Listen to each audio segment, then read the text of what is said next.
이기선 사모의 쉬운 성경 이야기, 오늘은 에스라에 대해서 나누도록 하겠습니다.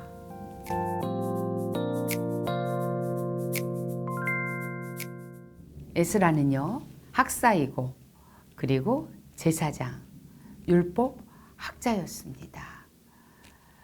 북이스라엘이 BC 722년에 아수르라는 나라에 의해서 멸망당합니다. 그리고 남유대는 BC 586년에 바벨론이라는 거대 제국으로부터 침략을 당하고 멸망당하고, 그때에 많은 사람들이 바벨론 나라에 끌려가게 됩니다. 그때 끌려갔던 사람들을 하나님께서 예루살렘으로 다시 보내시는 사건이 일어나는데요. 이것은 우리가 잘 아는 눈물의 선지자 예레미야가 예언했던 예언이 이루어지는 사건인 것입니다. 예레미야는요, 이렇게 예언했어요.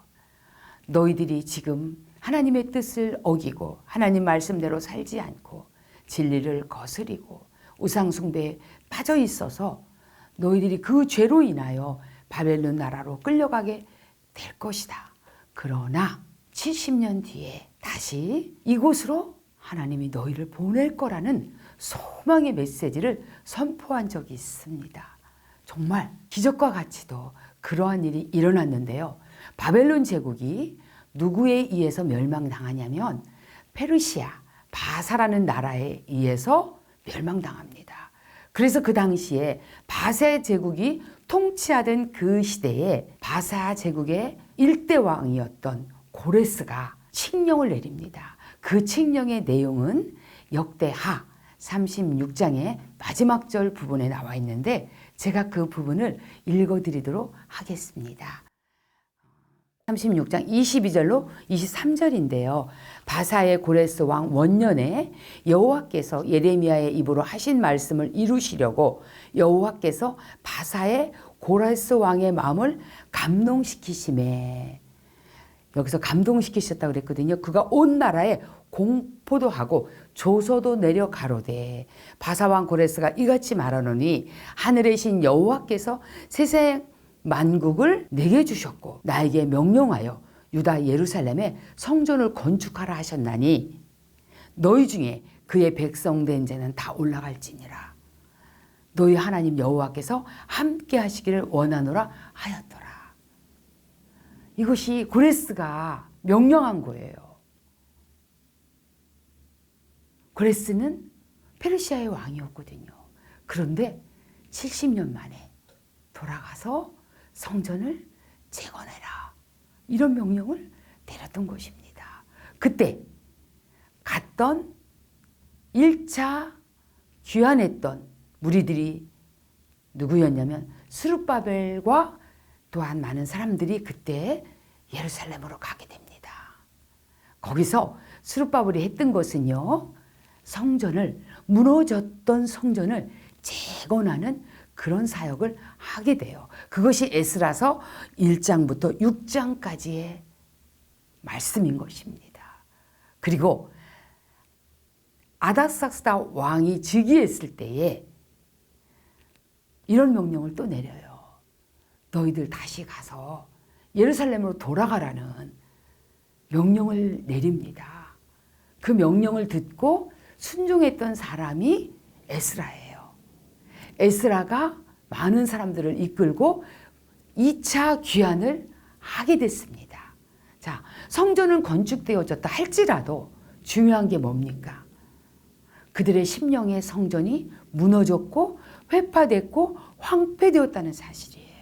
그래서 에스라가 와서 했던 것이 뭐냐? 종교개혁, 이런 무브먼트를 일으켰고요. 유월절을 지키라고 했고요. 그리고 대부흥의 역사를 일으키면서 하나님의 말씀을 선포하고 가르치는 일을 이 에스라가 했던 것입니다. 저는 이 에스라를 읽으면서 정말 하나님 놀라운 분이시구나. 어떻게 멸망당한, 다 포로로 끌려간 나라의 백성들을 돌려보낼 뿐만 아니라 거기서 그들이 섬기는 예루살렘 성전을 재건토록 했다는 것은 이건 보통 일이 아니고 하나님의 역사가 아니면 불가능한 일이라는 생각을 갖게 된 것이에요. 우리들의 역사 속에, 현대사 역사 속에 1991년에 고르바초프가 구소련을 해체시켰죠. 그래서 주변의 많은 나라들을 다 독립시켰습니다. 공산주의가 무너지는 날이라고도 볼 수 있었겠죠. 하나님은 시대 속에 하나님의 역사를 일으키십니다. 하나님이 일하고 계십니다. 이때 바사왕 고레스와 아닥사스다 왕을 통하여 하나님이 이런 계획을 갖고 계셨고 성전 건축과 다시 한번 이스라엘 백성들을 언약 백성으로 살아내도록 하나님께서 그의 새로운 계획을, 그들을 향한 꿈을, 그들을 향한 소망을 하나님은 이루셨다는 것이에요. 에스라의 심령 부흥회를 통해서 어떤 일을 했냐면요, 철저한 회개운동을 일으켰습니다. 이 회개란 우리가 하나님께 돌아가는 것입니다. 이 회개가 없이는 진정한 심령의 부흥이 일어날 수가 없는 것이죠. 두 번째로 올바른 예배를 복원시켰습니다. 사람들이 그동안 자기 소견에 옳은 대로 드렸던 모든 예배들을 하나님 말씀을 통해서 예레미야가 선포했던 것이죠. 그리고 에스라가 했던 단호한 정책 가운데 하나가 이방인들과 통혼해서 자녀를 낳은 그 자녀와 그 아내를 돌려보낸 사건입니다. 참 어려운 일이죠. 그죠? 피부진데. 그러나 이들의 계보를 깨끗이 하는 일에 에스라가 이 일을 단행했던 것입니다. 저는 오늘 이 에스라를 통해서 하나님 우리에게 주시는 교훈이 무엇일까라는 것이에요. 언약 백성의 중요성을 다시 한번 깨닫게 됩니다.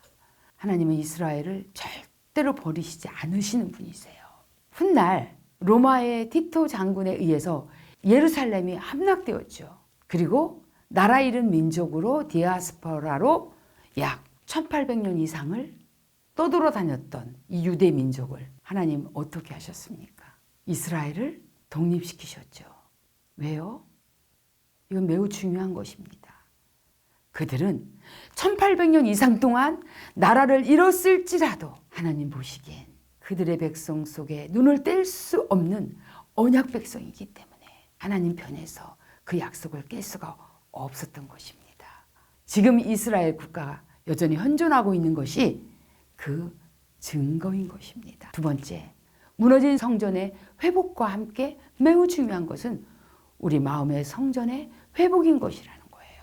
양날개인 것입니다. 외적인 성전이 아무리 훌륭하다 할지라도 우리 내면의 성적이 부패하고 우상 숭배로 가득했을 때 하나님은 가차없이 이웃 나라를 통해서 이스라엘 백성들을 심판하셨어요. 그렇다면 성전이 중요한 만큼 우리 안에, 우리 마음 속에 있는 내면의 성전을 잘 가꾸고 하나님의 말씀으로 지켜내고 날마다 생명의 샘으로 넘쳐나는 그런 은혜로 우리가 하나님의 임재 가운데 있는 것이 얼마나 중요한지를 깨닫게 되는 귀한 말씀이었습니다. 감사합니다.